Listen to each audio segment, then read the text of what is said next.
这几档桃园市的人口是成长真济，所以污水处理的量嘛增加。龟山大溪已经提出扩厂的计划，也毋过至少要2档的时间才会当完成。所以北区水资源中心是望讲，营建署会当赶紧来通过扩厂的计划。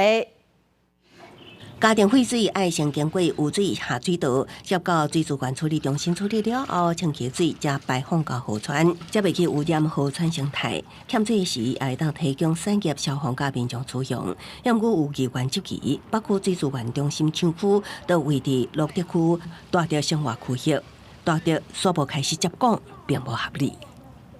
希望能够把我们的水资源处理中心的所在地，也就是桃园市芦竹区大组的生活空间，也能够规划，让我们北区的一个污水处理能够更加的完善。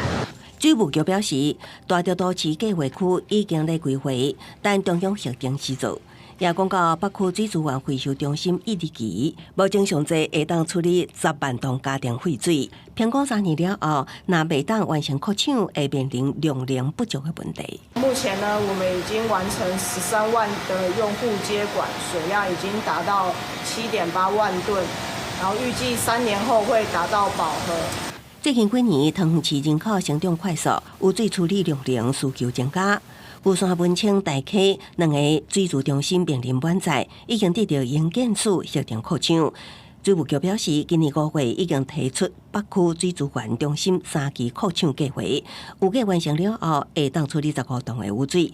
也毋过扩厂要2年时间，毋望营建署量早核定扩厂计划。记者综合报道。